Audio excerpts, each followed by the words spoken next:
안녕하세요, 주한입니다. 여러분은 사람과 사람 사이에 맺어지는 관계를 뭐라고 하는지 아세요? 다 알고 있는 건데, 이게 이인연이라고 하더라고요. 사람 인자에 연분 연자 이렇게 해서 사람 간의 연분이잖아요.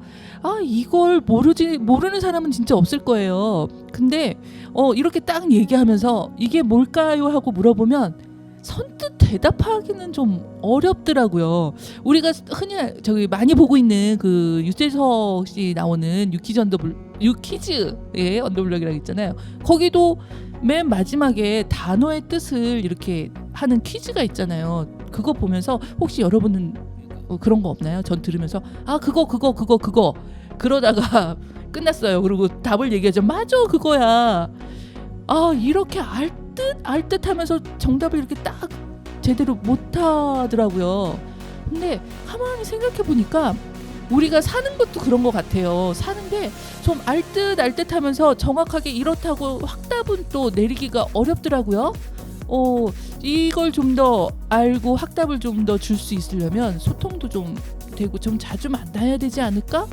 그런 사람들끼리 이제 또 알 수 있는 그런 이심전심이라는 그런 게 있잖아요. 여러분들과 인천튜브가 그런 이심전심으로 좀 이렇게 느껴지는 그런 사이가 됐으면 좋겠습니다. 근데 아까도 얘기했지만 어떻게 해야 된다고요? 좀 더 자주 만나고요. 그렇게 소통을 좀 여러 번 해야 이심전심으로 느낄 수 있는 그런 게 있지 않겠습니까? 인천튜브를 이심전심으로 만날 수 있으려면 어떻게 해야 되는지 광고로 한번 알려드리겠습니다.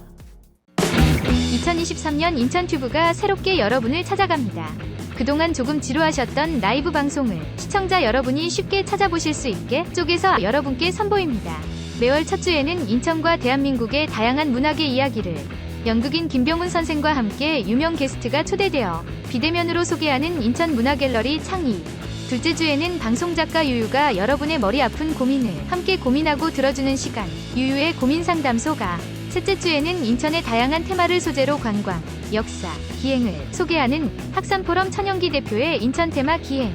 인천을 대표하는 크리에이터 창작소 인천튜브에서 매일매일 즐거운 상상이 인천튜브를 시청하시는 모든 분에게 펼쳐집니다.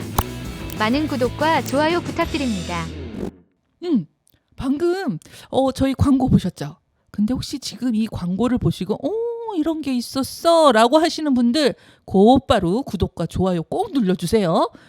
처음 들어오신 분이라고 생각합니다. 그리고 혹시 그래 이런 게 있었지 이런 거였어 라고 하시는 분들 좋아요 눌러주세요. 그냥 가만히 있는 게 아니라. 그리고 조금 더 공격적으로 저희가 홍보를 하자면요, 지인분들한테 저희 주소 좀 뿌려주세요. 저희 드디어 500명이 넘었잖아요. 1000명을 향하여 나가고 있으니까 여러분들이 이 시간을 좀 더 단축할 수 있도록 좀 도와주셨으면 좋겠습니다. 좋은 게 좋은 거라고 다 같이 좋은 거는 나눠야 되지 않겠습니까?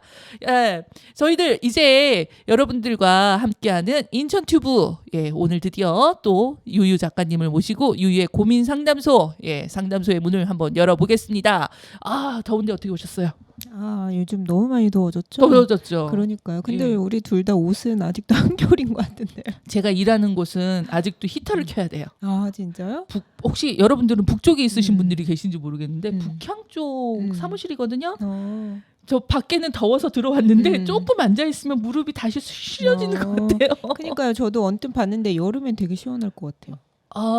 되게까진 덥나요? 모르겠도 근데 북향이라 확실히 저는 좀 괜찮은 것 같은데 또 이제 두고 봐야죠. 사람이 참 간사하게 여름은 덥다 그러고 겨울은 춥다 그러고 막 이러잖아요. 자, 오늘의 고민 상담소 고민거리가 또 이제 들어왔는데요. 여러분들과 함께 고민을 나눠보려고 하는데 오늘은 어떤 고민을 좀 나눠볼까요? 오늘은 이제 뭐 항상 저희가 자주 하는 거지만 결혼하고 이제 아이에 대한 그런 주제거든요. 결혼과 아이 무궁무진한 많죠. 주제입니다. 어떤 내용인지 우리 사연 듣고 와 보죠. 안녕하세요. 결혼 10년차 40대 주부입니다. 법률 스님을 비롯해 좋은 이야기를 해주신 분들은 항상 말씀하시기를 자식은 언제나 내 품 안의 자식이 아니다. 이제 성인이 되면 내 품에서 놓아줘야 하는 것이다. 멀리서 내 자식이 행복하길 바라면 된다. 등의 말씀을 해주십니다. 그런데 정말 그 마음이 어려운 걸까요? 시댁도 친정도 결혼한 후에도 늘 내 자식처럼 아내만 껴안고 계시려고 하는데 그런 마음 때문에 부부는 늘 다투게 됩니다. 여러분들은 어떻게 생각하세요? 결혼한 내 아이를 품 안에서 놓아준다는 게 참 어려운 걸까요? 아, 예, 이런 내용이었습니다. 결혼을 하신 우리 우리 유희 작가님, 네. 예, 이 내용 딱 들으시고서 어떠셨어요?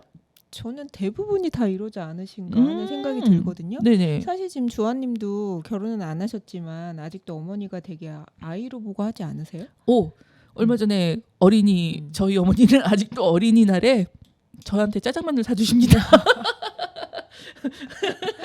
와 정말 애기네. 전화를 하세요. 오늘이 애기 날인데 이러면서 엄마.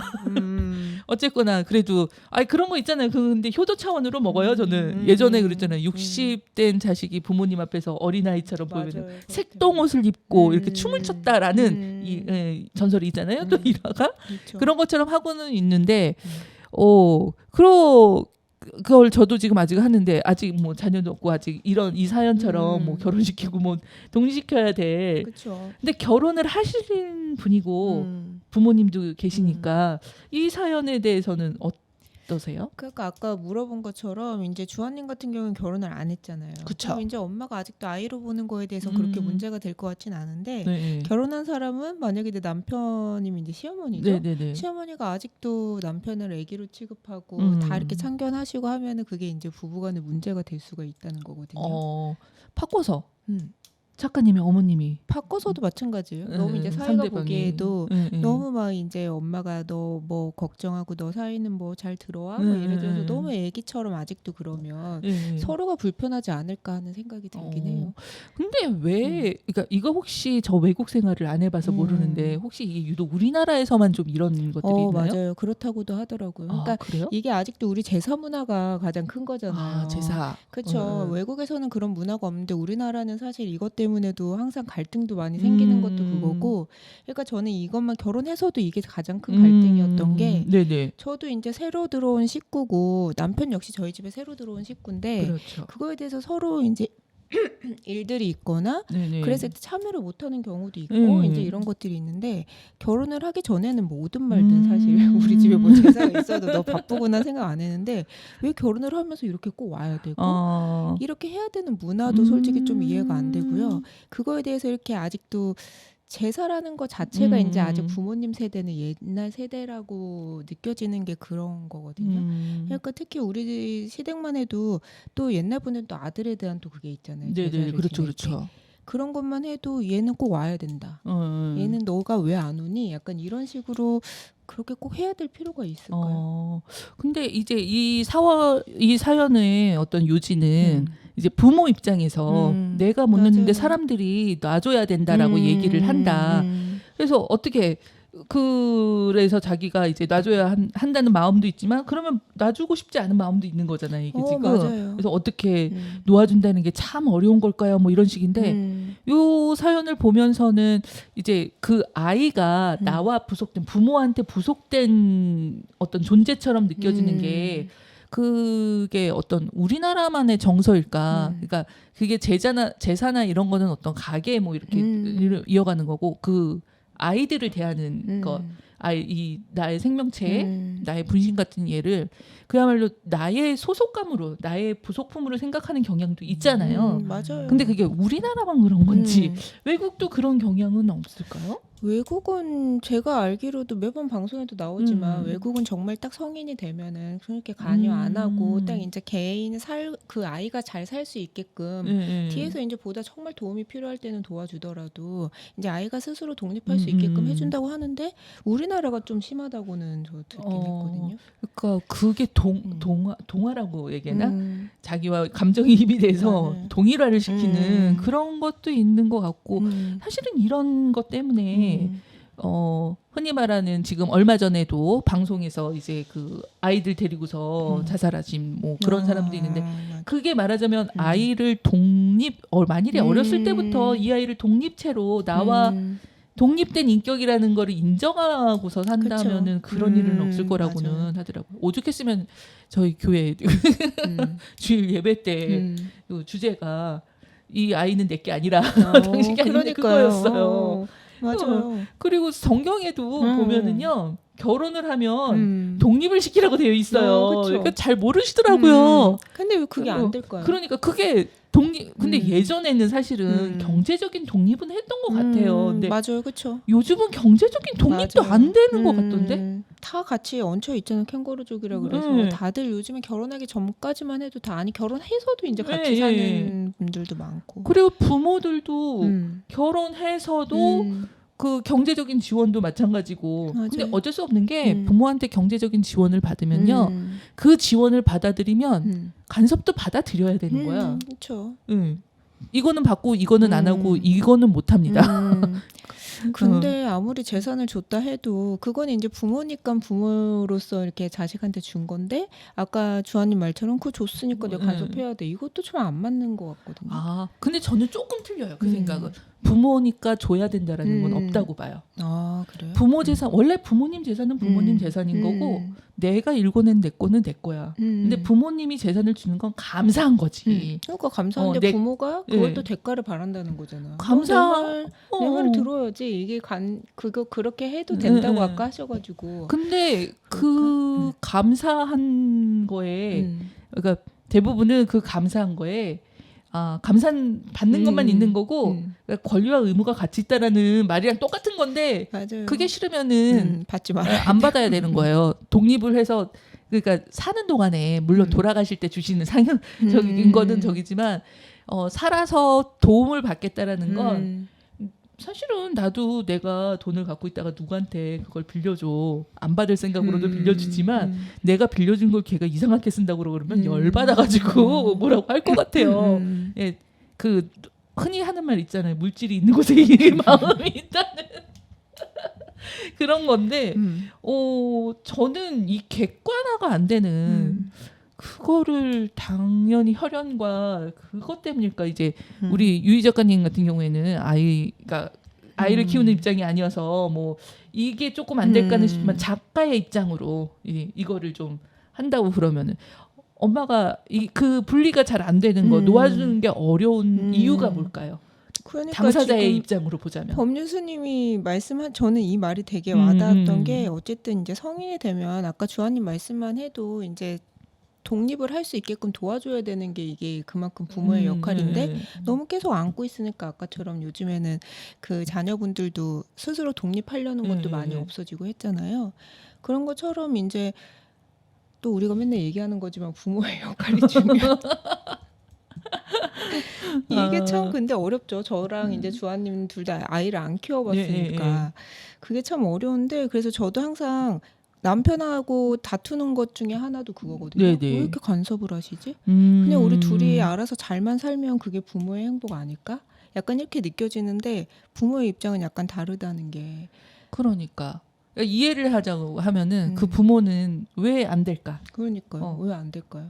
아니 작가님이시면 분석을 해야지. 그게 저도 모르는 거더라고요. 그 마음 심리는. 그래서 사실 이제 뭐 막 PD님 정도는 아실 수 있겠지만 막 PD님 부모님이시니까 곧 이제 따님이 고등학교를 졸업했잖아. 그렇죠. 이제 졸업해서 성인이 올해 성인 아닌가? 네, 올해 성인이 됐죠. 성인이 된 자녀가 있으신 우리 막 PD 정도가 돼야 이제 이 얘기를 해줄 수가 알겠죠. 있는 거네. 막 PD님이 목소리라도 들어와야 되는 건가? 어떻게 해야 그렇죠. 되죠? 막 PD님 독립시킬 수 있겠어? 마이크가 없어서 대답을 못 하시겠답니다. 그러니까 보면은 근데 막 PD님도 아직도 되게 애기처럼 그래요. 그런 것 애기처럼 같아요. 그렇죠. 엄청 심하세요 좀. 20살이면은 독립할 수 있는 때 아니야? 그렇죠. 이제 알아서 하게 해야 되는데 아직도 되게 애기처럼 하는 거 보면은 부모는 어쩔 수 없나 봐요. 결론은 이걸 받아들여야 되는 게 결론 아닐까요? 저는 하고 싶은 게 그렇게 할 의지가 있느냐도 중요한 것 같아요. 그러니까 끝에가 뭐 결혼한 내 아이를 품 안에서 놓아준다는 게 참 어려운 걸까요? 라고 하는데 이거는 어려운 게 맞아요. 저 동치미버거든요. 거기 어려운 게 맞는데 해야 되는 일인 거야. 그렇죠. 해야 되는 일인 거라서 어려운 건 맞는데 해야 되는 일이다. 그리고 그게 잘 안 되면 일단은 한 번 가던 거 두 번 횟수 줄이고 제가 보기엔 경제적인 지원을 끊는 게 좋겠어. 맞아요. 그게 아이를 더 사랑한다는 표현 같아요. 어떻게 보면 내 아이가 스스로 독립해가지고 스스로 더 행복하게 살 수 있게끔 해야 되는데 오히려 더 계속 안아주는 것도 그거는 아닌 것 같습니다. 아, 근데 이렇게 보자면 부모님들이 참 불쌍하다는 생각 들어. 맞아요. 돈 들여서 다 다 키워, 키워놨네. 마음 줘, 저기 줘, 내 건강 다 줘서 키워놨더니만 독립한다고 그동안 혼자 큰 줄 알고. 도와줬던 거 아무 상관없이 나 스스로 우리 독립해야 됩니다. 당신들 여태까지 했던 거 제3자처럼 하게 되면 그쵸. 정말 그쵸, 힘들 그 것 마음이. 같아요. 아, 우리가 사는 게 근데 이거 아니어도 정말 힘들긴 한데 야 그러면 우리 고민 상담소니까 이 고민에 대해서 어떻게 얘기를 해주시겠어요? 아까 결론 내린 거 아니에요? 어떻게 아 저는 경제적인 자원을 끊어라. 어려운데? 그게 사실 정답인 게 그러면은 네. 이렇게 문제도 되지 않아요. 아까 주원님 말씀처럼 경제적 그냥 끊어. 돈 안 줘. 원수를 알아서 그 돈으로 부모님들도 더 행복하게 누리면서 살면 되는 거고. 저희가 조금 과격한 것 같긴 한데 저희 유유의 고민 상담소에서 이 사연은요 일단 경제적인 독립을 시켜라. 저희의 솔루션이었습니다. 자 다음으로 이따 다음에 오늘 사연은 여기까지. 네.